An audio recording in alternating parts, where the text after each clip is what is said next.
하나님이 주신 햇빛 같은 은혜, 이슬 같은 은혜, 소나기 같이 풍성히 내려주신 하나님의 은혜.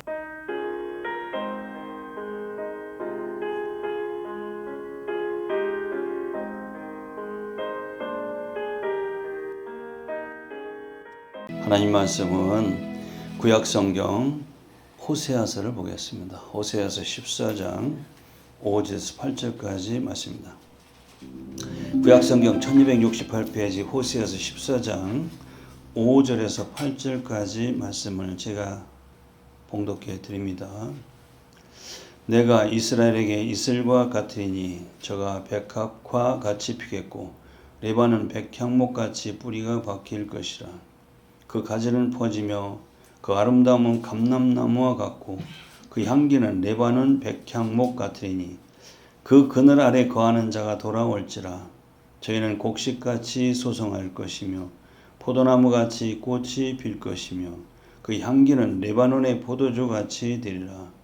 에브라임 말이 내가 다시 우상과 무슨 상관이 있으리요 할지라. 내가 저를 돌아보아 대답하기를 나는 푸른 잣나무 같으니 네가 나로 말미암아 열매를 얻으리라 하리라. 아멘. 호세아서 14장 5절에서 8절 말씀을 중심으로 추수감사절에 하나님께 주신 말씀을 은혜 받도록 합니다. 할렐루야. 우리 서로 인사합시다. 성령 충만합시다. 서로 축복해요. 주님의 이름으로 축복합니다. 아멘. 호세아서 오늘 우리가 본문을 통해서 하나님께 주신 은혜와 그 축복을 받으시길 바랍니다. 특별히 호세아서 4장 6절을 보면은 왜 망하는가? 내 백성이 지식이 없어 망하는도다 탄식이 나와요. 하나님의 탄식입니다. 지식이 없어 망한다. 지금 고학력 시대인데 얼마나 많이 배운 우리 사람들입니까? 그런데도 망한다는 것은 하나님을 아는 것이 지식인 걸 믿으시기 바랍니다. 말씀을 가지는 것이 지식이에요. 그래서 호세아 6장 3절 하면은 여호와를 알자, 힘써 여호와를 알자, 하나님을 알아야 돼요. 이걸 강조하고 있죠. 그래서 하나님은 수많이 드리는 그 번제를 원하지 아니하시고 이내 하나님을 사랑하는 것을 하나님도 기뻐하신다고 하신 말씀이 다시 한번 우리가 되새겨보게 됩니다. 오늘 호세 14장은 호세에서의 결론 부분인데 호세라는 말은 구원이라는 뜻이에요. 구원. 또다시 예수와 여호수아, 예수 다 같은 말이에요. 다 구원과 관계가 있는 그런 말인데 결국 죄인이 구원을 받을 수 있는 것은 바로 하나님의 은혜와 사랑으로 구원받는다는 것을 가르쳐 주는 거예요. 14장, 호세 14장을 알면은 호세 전체를 안 읽어보고 안 묵상해도 거의 90%는 다 알게 되는 장이 바로 결론 부분인 오늘 14장입니다. 그러니까 호세아서를 보면 1장 13장까지 뭘 지적하냐면은 이 하나님 택한 백성들, 이 백성의 죄에 대해서 굉장히 지적하십니다. 죄의 삭선 사망이라고. 왜 사람이 죽느냐? 죄 때문에 죽습니다. 죄가 없으면 안 죽어요. 죄의 삭선 사망에서 죄 때문에 죽는데, 그래서 이 죄를 지적하시고 죄의 길을 따라가서 사망길로 가고 있는 이 백성들에게 살 수 있는 방법이 뭐냐 그 말이에요. 살 수 있는 방법이 바로 하나님께로 돌아오라 그런 얘기야. 그렇죠. 호세아서 14장 1절에 보면은 돌아오라 그랬지 않습니까? 돌아오라 2절에 보면은 이게 바로 성경의 핵심이에요. 성경 전체의 핵심도 마찬가지예요. 우리 이 죄를 지적하시고 그 죄의 길로 가면 결국 사망길로 가게 되는 것인데 거기서 살아남을 수 있는 방법, 살 수 있는 방법은 하나님께 돌아와야 된다는 것이 성경의 핵심이에요. 그래서 이제 하나님께 돌아올 때는 14장 2절에 보면은 조건부가 있어요. 바로 말씀을 가지고 돌아오라 그렇게 말씀하셨어요. 말씀을 가지고. 그러니까 이 시대도 마찬가지고 유대 백성, 이스라엘 백성들이 하나님을 믿는다 하면서도 맹목적으로 믿고 그냥 감정적인 신앙으로 믿고 말씀을 버렸다는 거예요. 그 버린 말씀을 가지고 돌아오라는 그런 조건부로 하나님께서 명하시지 않습니까? 이 시대도 마찬가지죠. 말씀과는 상관이 없이 그냥 맹목적으로 교회 가서 예수 믿고 그냥 감정적으로 기분이 좋으면 나가고 나쁘면 안 나가고 이런 감정적인 신앙 가지면 안 돼. 그런 자들에게 말씀 신앙이 되라 그러냐. 말씀 신앙. 말씀을 가지고 돌아오라고 말이죠. 그게 없으면 항상 제 길에 사망길로 가게 되는데 이제는 생명이 되는 말씀을 가지고 그러니까 이 시대 맞아 말씀 신앙으로 돌아가. 제가 얼마나 강조를 합니까? 종교개혁절부터 성경으로 돌아가자. 감정적인 신앙 안 된다. 형식적인 신앙 안 된다. 바로 말씀 신앙이 되어야 된다는 것을 제가 항상 강조하는 이유가 바로 거기에 있는 겁니다. 그래서 우리 교회 목표가 뭐예요? 말씀으로 하나님을 만나는 교회지 않습니까? 제 목회 철학이 바로 거기에 있는 겁니다. 그리고 하나님께 돌아올 때는 이제는 2절에 보면은 입술로 수송아지를 대신하여 드리라 그랬어요. 그전에는 제가 가장 싫어하는 것은 무슨 모임이라든지 친구라든지 이렇게 보면은 립 서비스라고 하잖아요. 말로만 축하하는 것. 전 별로 안 좋아합니다. 요새 정말 SNS로 카톡으로 문자로 그냥 명절 때 언제 그냥 그 말로만 그 흔해 빠진 그거로 인사하는 것을 전 별로 좋아하질 않아요. 차라리 내가 워드를 쳐가지고 하는 게 낫지. 그 흔해 빠진 그 그림 가지고 다 돌리는 거 아시죠? 그 별로 좋아하지 않을 것 같아요. 그게 바로 립 서비스라는 것인데 차라리 전화로 한마디 하든지. 그랬다 그 말이에요. 하나님을 믿는데 이 시대도 마찬가지죠. 하나님을 사랑합니다. 하나님 공경합니다는 잘해. 하나님께 드리는 것이 없어. 이게 바로 립 서비스라고 말로만 사는 거예요. 이제 그렇게 하지 말고 수송아지 대신해 드리라 이 말은 이제는 내 입으로 회개하는 입술, 자신을 부인하고 오직 예수만을 주로 고백하는 그런 입술로 돌아오라 그런 얘기예요. 그래서 돌아온 그들이 3절에 보면은 이제 결단을 하라는 겁니다. 무슨 결단하는 거예요?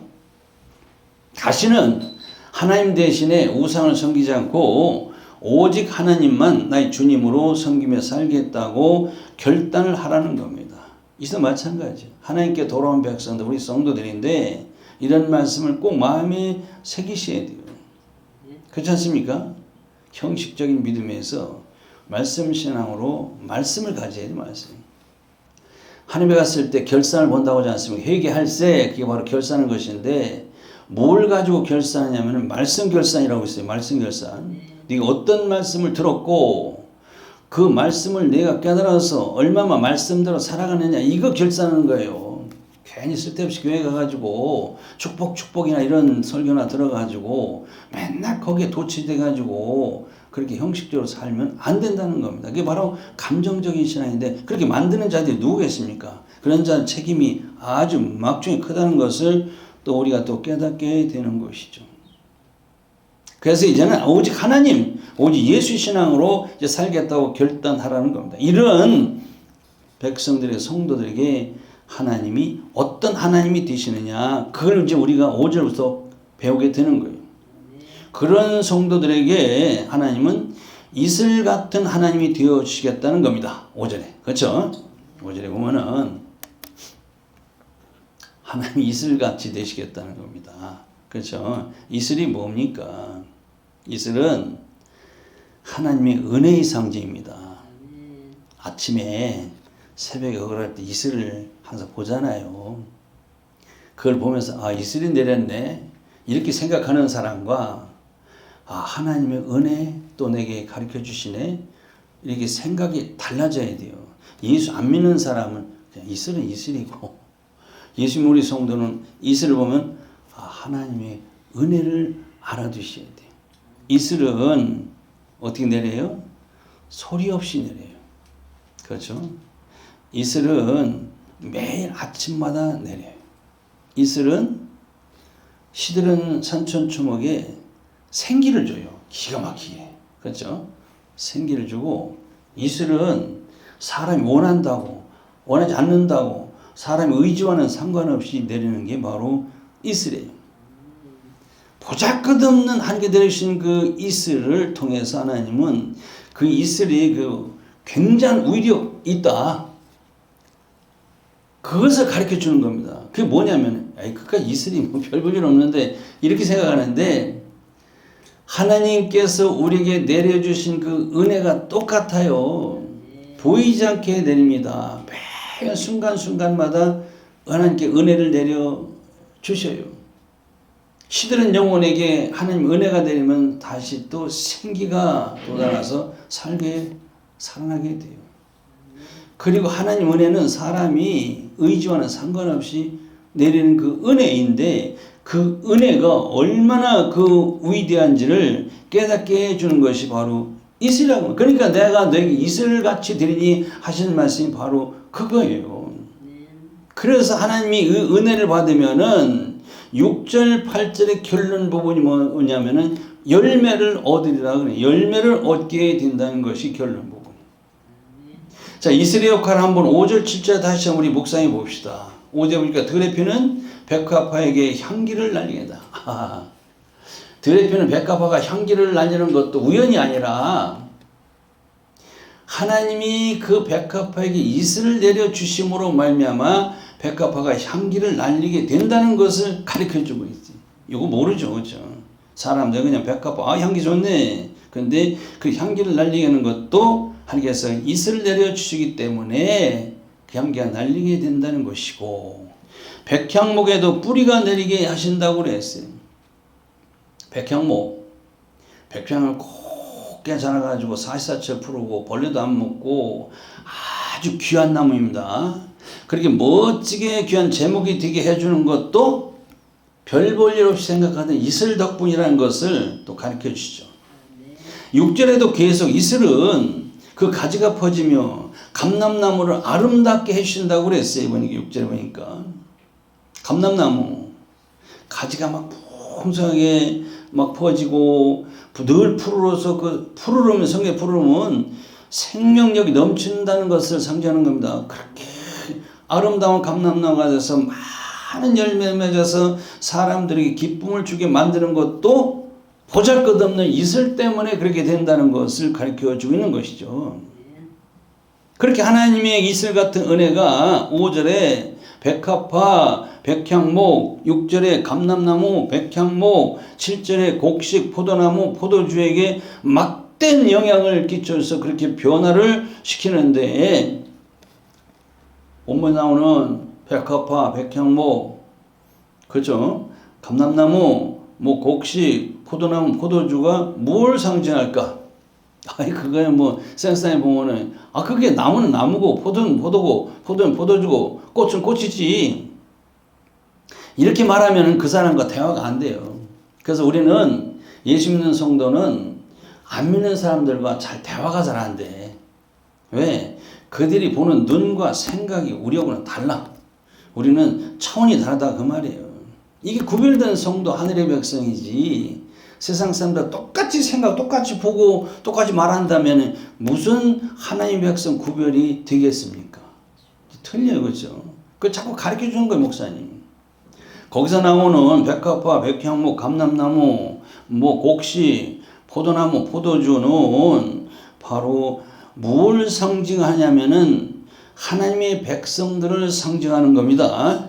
이것들이 뭐냐면 하나님의 은혜를 받아서 굉장히 변화된 의인들의 상징, 의인들의 상징.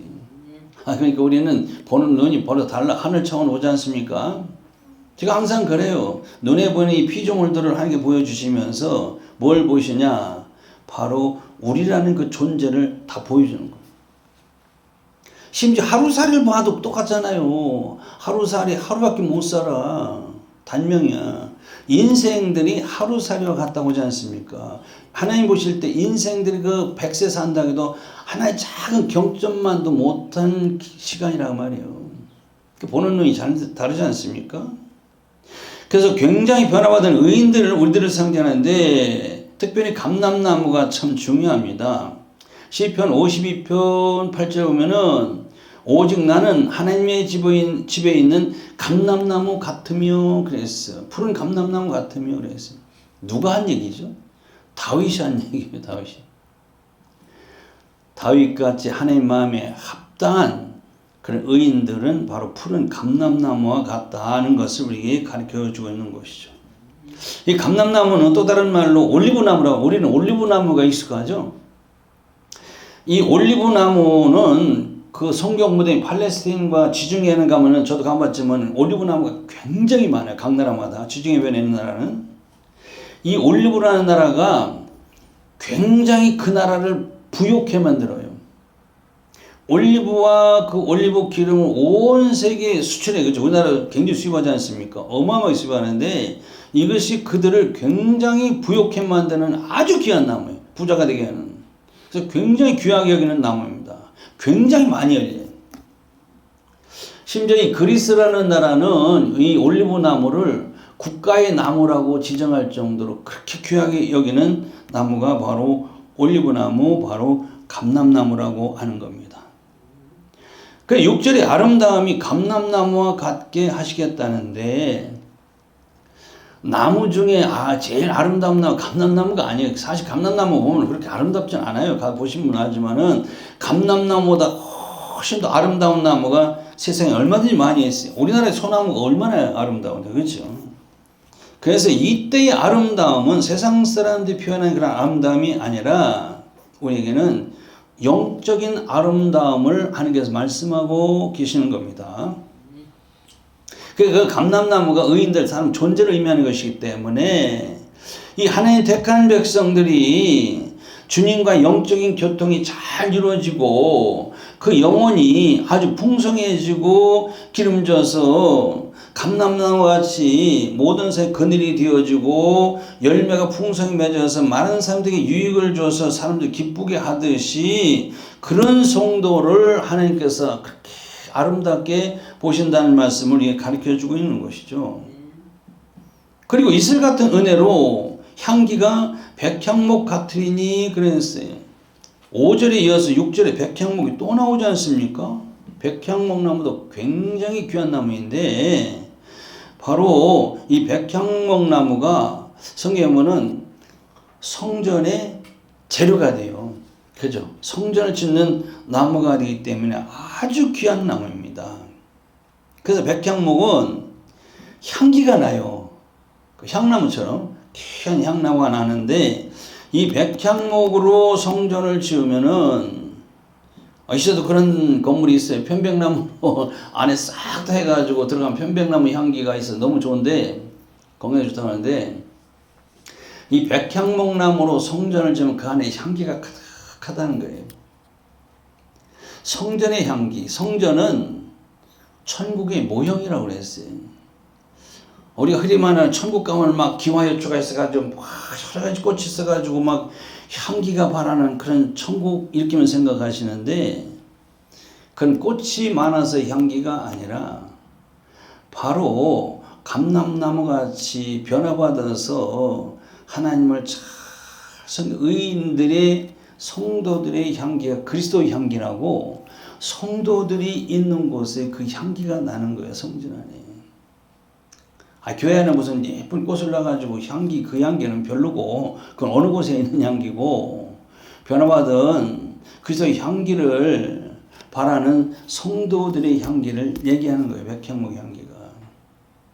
그렇죠? 그 향기 때문에 성전에서 아름다운 향기가, 천국에서도 그 성도들이 그 향기 때문에 향기가 나오는 것이지, 우리가 흔히 인간적 생각하는 꽃이 만발해가지고 그런 향기는 아니에요. 그런 걸 의미하는 거 아닙니다. 바로 그리스도의 향기, 성도들에게서 나오는 주님의 그 향기를 의미하게 되는 것이죠. 이렇게 멋지게 살아가게 하는 그 은혜가 바로 하나님의 이슬 같은 은혜로 되어진다는 겁니다.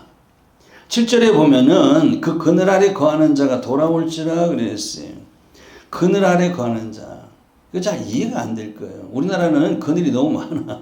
그렇죠? 어디 그늘이 많아. 심지어 뭐 사거리 횡단보도 앞에도 그늘막을 다 해놔가지고 너무 좋아. 별로 그렇게 감동이 없어. 팔레스타인 지방에 성경 무대에 가면은 그 사막에서 그늘은 진짜 실감이 나요. 그늘만 들어가면 시원해. 그죠? 가봐서 알지만 저도. 그 그늘은 하나님의 은혜를 상징합니다.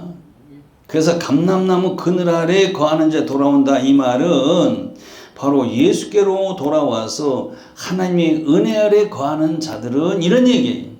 그게 바로 누굽니까? 바로 우리들 얘기죠. 우리가 예수께 돌아와서 하나님의 은혜 아래 거하는 자들인 것을 우리가 알게 되죠. 그것도 우연이 아니라 바로 우리가 예수께 돌아온 것이 그냥 우연이 아니라 하나님의 은혜 가운데서 내가 돌아왔다는 것을 또 가르쳐주고 있는 말씀이죠. 그러면서 그 이슬은 곡식같이 풍성하게 될 것이라고 했어요. 이슬 때문에. 곡식이 뭐예요? 곡식은 바로 알곡이라고 합니다. 알곡은 추수해서 주인이 곡간에 들어가는 것이 곡식 알곡을 얘기하는 겁니다. 이와 같이 우리 택한 백성들도 영적인 추수기에 우리 영원히 추수를 해서 어디? 하나님의 곳간, 천국 곳간에 앞으로 들어가게 되는 것을 우리가 알아두셔야 돼요.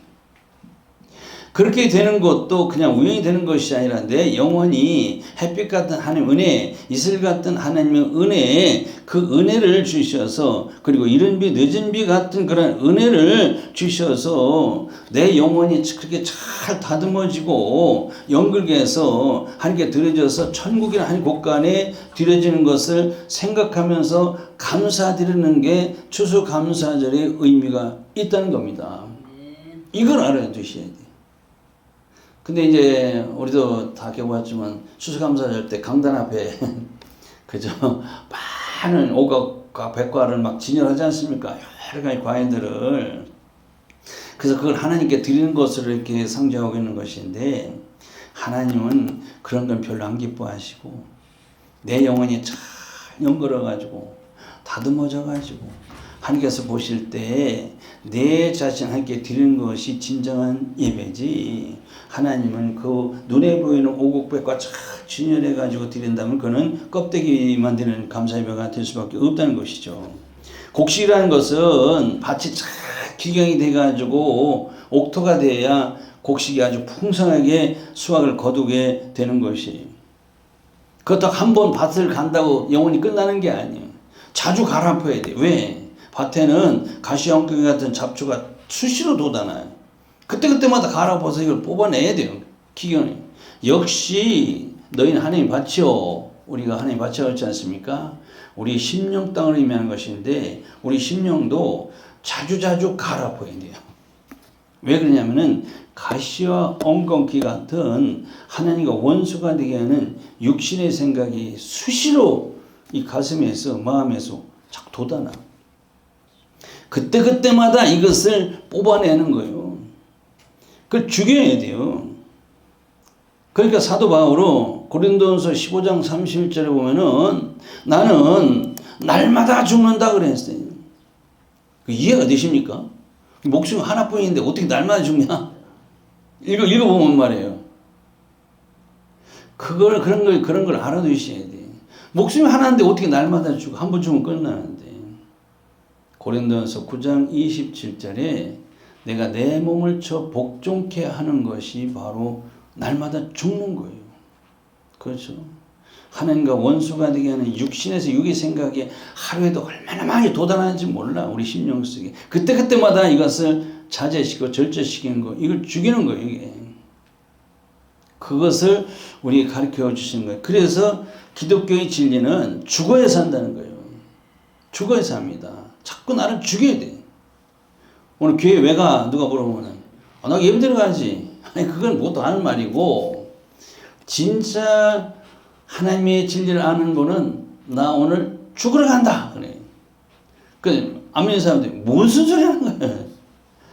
하나님과 원수가 되어야 하는 내 안에 힘없이 돋아난 가시원과 같은 이 육을 나는 오늘 죽이러 간다. 거기서 교회에다 묻어놓고 내가 나와야 돼. 그래서 내가 산다. 그래서 교회는 죄를 묻어두는 공동묘지라고 했지 않습니까? 바로 그런 의미를 가지고 있다는 것도 우리가 알아주시면 좋아요. 죽어야 산다. 이제 계속해서 하나님께 돌아온 백성이 어찌 되었느냐. 두 번째로 보니까 또 저희는 포도나무 같이 꽃이 필 것이며 그랬어요. 여러분, 포도나무 꽃 구경하러 가신 적 있어요? 포도나무는 꽃이 아니에요. 꽃 별 볼 일 없어. 포도나무 나 꽃 구경하러 간다는 사람 없어. 포도나무 나무가 멋있어서 나무 구경하러 간다. 그것도 아니야. 이 포도나무는 꽃도 별로고 향기도 없어. 그리고 나무 자체도 제목도 안 돼. 땔감도 별로 안 돼. 별 볼 일 없는 것이 포도나무인데, 그런데 중요한 것은 바로 열매. 근데 꽃이 피게 한다. 꽃은 바로 열매로 바로 이어지기 때문에 그래요. 그래서 이런 말씀은 좀 해석이 좀 잘 돼야 돼요. 뭐라고 하냐면은, 저희는 포도나무 같이 열매가 풍성하게 맺을 것이며, 이렇게 해 주셔야 돼요. 꽃이 보는 게 아니고, 그렇게 포도는 그 열매가 다른 열매보다도 아주 송이송이보다 풍성하게 열매 맺는 그 열매가 너무나도 아름다워요. 포도송이가. 농부는 포도나무 심을 때 그 열매 때문에 열매를 기대하고서 심는 거예요.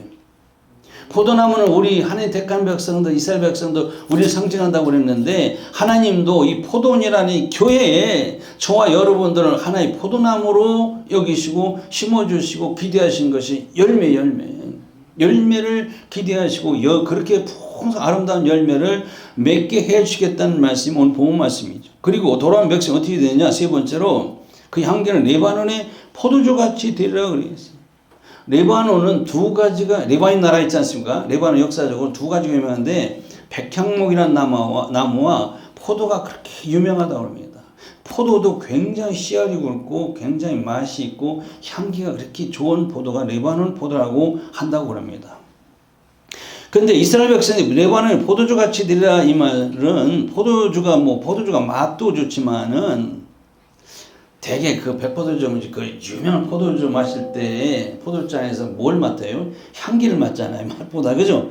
우리는 잘 그런 걸 체험을 않지만 되게 보면은 향기부터 코로 들이마시고 그 다음에 맛을 보고 그러는 장면이 연상되는데, 포도주 맛보다도 그 향기가 한몫을 한다는 겁니다. 이게 뭐예요? 이 시대에 성령 충만하고 말씀, 기도, 믿음 충만해서 그리스도의 향기가 넘치는 성도들의 모습을 그렇게 그런 성도가 되게 해 주시겠다는 겁니다. 이와 같이 5절 7절에서 하나님 이슬 같은 은혜가 엄청나죠.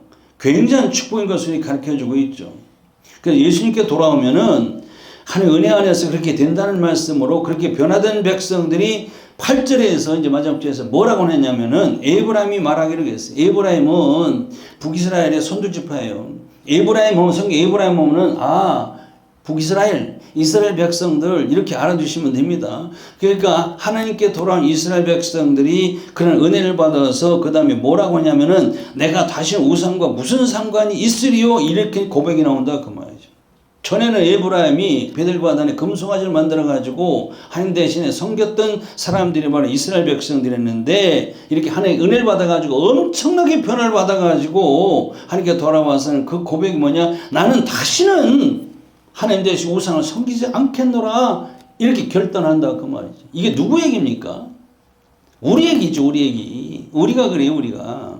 이거 먼 나라 그때 시대 얘기 아니라 언제나 성경은 지금 우리 얘기입니다. 바로 내 얘기예요. 우리가 예수께 돌아온 백성인데, 이제는 우리가 뭐라고 합니까? 목이 달아나도 난 절간에 가서 절하지 않겠다 그 얘기야. 그렇죠?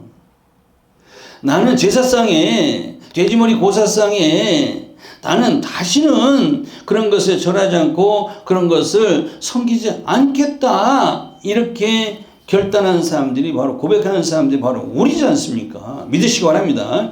이스라엘이 이렇게 우상과 절교를 하니까 하나님이 대번 돌아봐서 응답을 해주시는데, 본문에 보니까 그러시면 하실 말씀이, 나는 너희들에게 푸른 잣나무 같이 되게 하겠다 그랬어요. 푸른 잣나무 같으니 하셨어요. 잣나무가 나오네 보니까. 잣나무는 우리 잘 알죠. 잣나무도 하늘 똑바로 자라요. 그리고 사시사철 푸르릅니다. 생명이 넘쳐요. 그 잣나무는 기름기가 많아가지고 벌레가 먹질 않아요. 굉장히 귀한 나무입니다. 이 잣나무도 역시 하나님이 성전을 짓는 재료가 되는데 백향과 같이. 그런데 이 잣나무는 한 가지 더 맺어. 열매. 이 잣나무 열매 아주 귀한 열매를 맺어서 사람들에게 유익을 주는 나무가 바로 잣나무예요. 자, 하나님이 잣나무와 같이 되신다는 말씀은 이스라엘 백성들에게 우리들에게 그 그늘이 되어서 항상 보호하시고 지켜주시고 은혜와 유익을 주시겠다는 말씀입니다. 그렇게 하나님은 택한 백성들에게 이슬 같은 하나님, 푸른 잣나무 같은 하나님이 되시는 은혜의 결과로 8절에 너희들이 열매를 맺으리라 그런 얘기예요. 결론이. 열매는 유익을 말하는 것인데 우리가 열매를 맺는 것은 나로 말미암아 그렇지 않습니까? 하나님의 은혜로 말미암아 하나님의 그 은혜의 원천이 되어서 우리가 열매를 맺게 되는 것이구나. 하나님 이슬 같은 은혜, 푸른 잣나무 같은 은혜로 말미암아 우리가 열매를 맺게 되는 것이구나. 그것을 가르쳐주고 있지 않습니까? 그래서 예수님께서도 요한복음 15장 4절 5절 보면은 내 안에 가라 나도 너 안에 가라. 가지가 포도나무에 붙어 있지 않으면 절로 과실을 맺지 못하나니 너희도 내 안에 있지 않으면은 그와 같으리라 그랬어요. 나는 포도나무에 너희는 가지니 저가 내 안에 내가 저 안에 있으면 이 사람 과실을 많이 맺을 것이다. 그렇죠? 너희가 나를 떠나서 너희가 아무것도 할 수 없으면 하시는 말씀이니까 이제 알았어요. 우리가 열매를 맺어야 되는데 주님 안에 거할 때 주님의 은혜로 열매를 맺게 된다는 사실을 또 깨닫게 됩니다. 말씀을 정리해요. 지금 추수하는 때에 우리 눈으로 봅니다. 그렇죠? 많은 곡식, 모든 과일, 열매죠. 그런 열매가 사람들은 그냥 금년 날씨가 와서 풍년이 됐다고 하는데 우연히 된 것이 아니라 하나님이 주신 햇빛 같은 은혜, 이슬 같은 은혜, 소나기 같이 풍성히 내려주신 하나님의 은혜로 바로 모진 비바람과 그리고 더위와 추위를 견뎌낸 결과가 바로 열매라는 것입니다. 우리도 마찬가지. 우리도 그런 모습을 보면서 우리도 이렇게 저렇게 여러 모양으로 결실을 지금 맺고 있는 겁니다. 그래서 결국에는 천국에 하나님 곳간에 들어가는 그날까지 우리가 어떻게 살아야 되느냐 그 말이. 주 안에서 거하면서 주님의 햇빛 같은 따스한 은혜, 잔잔한 이슬 같은 하나님의 은혜, 소낙비같이 풍성한 은혜를 받아가지고 그리고 잣나무 같은 하나님의 은혜를 받아가지고 백향목같이 그리고 백합화같이 향기를 내야 되는데 백합화같이 세상에서 그리스도의 향기를 나뉘며 백향목같이 바로 이 교회 안에서 정말 하나님 나무가 되어서 하나님 기둥 같은 그런 일꾼이 되고 곡식같이 바로 풍성하게 신앙이 연걸어가면서 그리고 맹물 같은 저와 여러분들이 변화받아서 포도주같이 많은 사람들에게 나로 인해서 기쁨을 주는 그런 성도가 되어야 될 줄로 믿습니다. 그런 성도가 되시기를 주님 이름으로 축원드립니다. 기도하시겠습니다. 하나님께 돌아온 백성들에게 이슬같이 잣나무같이 되셔서 말할 수 없는 은혜와 보호와 사랑으로 풍성한 열매를 맺어서 하나님께 내 자신을 드리는 우리 모든 성도가 되게 하옵소서. 예수 그리스도로 간절히 기도합니다. 아멘.